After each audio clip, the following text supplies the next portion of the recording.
Hello everyone, ইজিবিজিসিএসির ষষ্ঠ ক্লাসে আপনাদের সবাইকে স্বাগতম।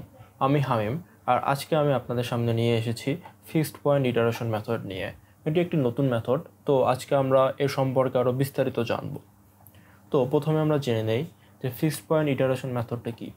আমি যদি সংক্ষিপ্তভাবে এবং সহজভাবে বলতে চাই, এটি একটি নিউমেরিক্যাল মেথড যার মাধ্যমে আমরা একটি সমীকরণ সলভ করে থাকি। সমীকরণটা এমন হবে যে যার ফাংশন অফ এক্সের মান জিরো হবে এবং যাকে আমরা আবার রিরাইট করব x equal to G of x এই ফরম্যাটে। এমন সব সমীকরণকে আমরা ফিক্সড পয়েন্ট ইটারেশনের মাধ্যমে সলভ করে থাকি। আর আমরা যদি এর অ্যাডভান্টেজের দিকে লক্ষ্য করি তাহলে দেখতে পারবো যে এটা অনেক সিম্পল এবং ইজি টু আন্ডারস্ট্যান্ড। এটা অনেক সহজ এবং বোধগম্যভাবে আমরা বুঝতে পারি সহজে, এবং এর জন্য কোনো ডেরিভেটিভের দরকার হয় না। আমরা নিউটন র্যাপসন মেথডে একটি ডেরিভেটিভের দরকার হতো, যা ওটা ডিসঅ্যাডভান্টেজ ছিল, কিন্তু এটার অ্যাডভান্টেজ হচ্ছে এখানে ডেরিভেটিভের দরকার হয় না। আর আমরা যদি এর ডিসঅ্যাডভান্টেজের দিকে লক্ষ্য করি তাহলে দেখতে পারবো যে এটা অনেক স্লো কনভার্জেন্স।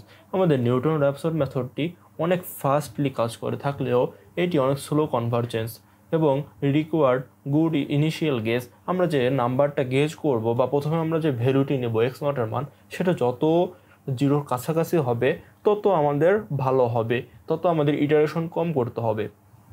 আর এর কিছু লিমিট আছে, যে আমরা যে সকল ফাংশনের x equal to G of x বের করতে পারবো না, সেই সকল ফাংশনে আমরা fixed point iteration method use করতে পারবো না। এতটুকু বোঝা থাকলে তাহলে আমরা এখন আমাদের মূল জানার বিষয়ে লক্ষ্য করি। আমরা যদি আমাদের প্রথমে গ্রাফের দিকে লক্ষ্য করি, এই গ্রাফটি একটু ক্রিটিক্যাল। আমরা যে আগে গ্রাফটি ছিল ওটা অনেক সহজে বুঝতে পেরেছি যে কোনটা আমাদের এক্স নট এবং কোনটা ফাংশন অফ এক্স নট বা কোনটা ডি অফ এক্স নট, কিন্তু এই ক্ষেত্রে এই গ্রাফটি একটু ক্রিটিক্যাল। তো আমরা একটু মনোযোগ দিয়ে লক্ষ্য করি গ্রাফের দিকে। আমরা প্রথমে আমাদের ভ্যালু নিয়েছি এক্স নটটি আমাদের কার্ভের উপর যে বিন্দুতে ছেদ করে সেটা হচ্ছে জি অফ এক্স নট। এখানে আরেকটি লাইন আছে, যে রেখা আছে, সেটা হচ্ছে ওয়াই ইকুয়াল টু এক্স রেখা। এই রেখাটিতে এই যে জি অফ এক্স নট সোজা আমরা একটি দাগ টানবো যে বিন্দুতে ছেদ করে। এই বিন্দুটি সোজা যে এক্স অক্ষের উপর যে বিন্দুতে ছেদ করে সেটি হচ্ছে এক্স ওয়ান, এবং এই এক্স ওয়ান আবার কার্ভের উপর যে বিন্দুতে ছেদ করে সেটা হচ্ছে জি অফ এক্স ওয়ান। এবং আবার সেম প্রসেসে আমরা জি অফ এক্স ওয়ানকে ওয়ানের সাথে রেখা টানবো যেটি এই রেখার সাথে আবার মিলে যায় এবং এই বিন্দুতে ছেদ করবে। এই বিন্দুর সোজা এই বিন্দুটি এক্স অক্ষের যে বিন্দুতে ছেদ করবে সেটি হচ্ছে আমাদের জি অফ এক্স টু, এবং সেম প্রসেসে আমরা আবার আমাদের জি অফ এক্স থ্রি বের করবো এবং এক্স থ্রি বের করার পরে জি অফ এক্স থ্রি বের করব। আমরা জি অফ এক্স থ্রি বের করবো কীভাবে? সেম প্রসেসে, যে জি অফ এক্স টু যে বিন্দুতে ছেদ করেছে এই বিন্দুর সোজা যে রেখাটিতে ছেদ করবে সেই বিন্দুর সোজা এক্স অক্ষের উপর যে বিন্দুতে ছেদ করবে রেখাটি, এই বিন্দুতে ছেদ করেছে এই রেখাটি এই বিন্দুতে ছেদ করেছে। কিন্তু এই বিন্দুটি এক্স অক্ষর সোজা একটি ভ্যালু আছে এবং ওয়াই অক্ষর সোজা একটি ভ্যালু আছে। যেহেতু আমরা শুধু এক্স অক্ষর সোজা ভ্যালুটি নিব, এক্স অক্ষের ভ্যালুটি নিব সেটা হচ্ছে এক্স থ্রি, এবং এই এক্স থ্রি আমাদের ফাংশনের কার্ভের উপর যে বিন্দুতে ছেদ করেছে সেটি হচ্ছে জি অফ এক্স থ্রি। এবং এই জি অফ এক্স থ্রি আবার সেম প্রসেসে আমরা রিপিট করে আমরা আমাদের কাঙ্ক্ষিত একসময় দেখব যে এটি এখানে চলে এসেছে এবং এই বিন্দুটি হচ্ছে আমাদের কাঙ্ক্ষিত রুট। এই গ্রাফটি অনেক ক্রিটিক্যাল, আপনারা যদি বুঝে না থাকেন তাহলে হচ্ছে আবার ভিডিওটা একটু পিছিয়ে গিয়ে আপনারা আবার বুঝে নিতে পারেন, বা যদি কোনো সমস্যা থাকে আপনারা কমেন্টে জানাতে পারেন। তাহলে এখন আমরা আমাদের অ্যালগরিদমে যাই। গ্রাফটি অনেক ক্রিটিক্যাল হওয়া সত্ত্বেও এর অ্যালগরিদমের দিকে লক্ষ্য করলে দেখতে পারবো এটি অনেক সহজ। এটি অন্যান্য মেথডের থেকে অনেক সহজে আমরা বুঝতে পারবো। যেমন আমরা প্রথমে একটি সিম্পলভাবে আমরা আমাদের এক্স নট ধরে নিব এবং ফাংশনটিকে আমরা জিরো ধরে নিব, তারপর আমরা এক্সের একটি ফাংশন বের করে নিব, তারপর এক্স সমান আমরা যে জিরো পেয়েছি এই ভ্যালুগুলো আমরা এখানে বসাবো, তাহলে হচ্ছে আমরা এক্সের মান বের হয়ে যাবে। 3 নম্বর পয়েন্টে যদি লক্ষ্য করি তাহলে দেখবো যে এক্স সমান n plus one is equal to G of x N. আমরা এখানে জি অফ এক্স নট, আমরা এখানে শুধু এক্স সমান জি অফ এক্স, যে ভ্যালুটি থাকবে জি অফ এক্সে বসিয়ে দিলেই আমরা হচ্ছে আমাদের রুট পেয়ে যাব। এমনভাবে আমরা 3 নাম্বার, শুধু 3 নাম্বারটা আমরা রিপিট করতে থাকবো যতক্ষণ পর্যন্ত না আমাদের xn+1 মাইনাস xn একদম 0 হবে বা আমাদের অ্যাকুরেসি যে ভ্যালুটা থাকবে তার থেকে কম হবে বা সমান হবে, ততক্ষণ পর্যন্ত আমরা এটি চালাতে থাকবো। এখন অ্যালগোরিদমটা বোঝা থাকলে আমরা যদি ম্যাথের দিকে লক্ষ্য করি তাহলে দেখবো যে ম্যাথটি অনেক ছোটো, আমাদের ম্যাথটি অনেক ছোট অন্যান্য মেথডের থেকে। সেহেতু আমরা দেখব আমরা প্রথমে হচ্ছে আমাদের ফাংশনটি নিয়েছি, আমাদের ফাংশন f(x) = 0 ধরে নিয়েছি। তারপরে আমরা আমাদের এই ফাংশনের x³ - x - 1 = 0 ধরে নিয়েছি।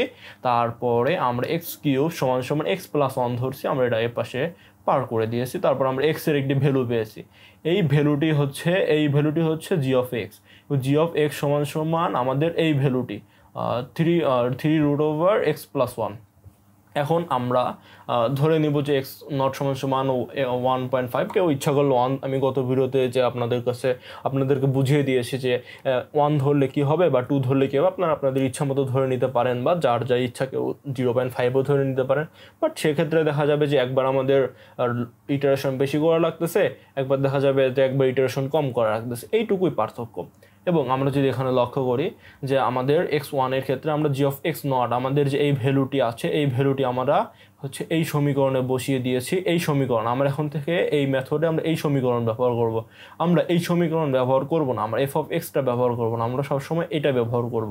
আমরা g(x0) এখানে বসিয়ে দিয়েছি, এখানে বসিয়ে দেওয়ার পরে আমরা 1.35721 পেয়েছি। এবং প্রত্যেকবারের মতো আমি হচ্ছে এই ভ্যালুটা আবার হচ্ছে আমি এখানে বসিয়ে দিয়েছি, যে এখানে আবার বের করে আমি হচ্ছে আবার প্রত্যেকের ভ্যালুগুলো পেয়েছি, x2 এমনভাবে x3 এবং x4 পেয়েছি। তারপরে আমি যদি লক্ষ্য করি যে এখানে আমি x4 যখন মানটি বসিয়েছি, যে g(x3) এর মান হচ্ছে 1.32494 এবং x5 এর মান আসছে আমার 1.32476। এটা যদি আমি পার্থক্য করি দেখতে পারবো যে 0.0002 বা 0, এটা আমরা বলতে পারি এটা 0-র কাছাকাছি একটি ভ্যালু, যে 0 একদম 0 না, বাট 0 থেকে অনেক দূরেও না, কারণ 0-র কাছাকাছি 0.10000001 যদিও আমি দেই, সেটাও 0-র কাছাকাছি অনেক ভ্যালু হবে। তাহলে ম্যাথটি অনেক সহজ। ম্যাথটি যদি আপনারা বুঝে থাকেন, আমি হচ্ছে গ্রাফের আমাদের ছকের দিকে একবার লক্ষ্য করি, যে ছকের দিকে অনেক সহজভাবে এখানে বোঝানোর জন্য, যারা অনেক সহজভাবে বোঝার ক্ষেত্রে এটা অনেক সুবিধা হবে, যে এই যে এখানে আমাদের 0.00018 চলে আসছে, সেজন্য আমরা হচ্ছে আমাদের ম্যাথটি বা লুপটি হচ্ছে আমরা বন্ধ করে দিয়েছি।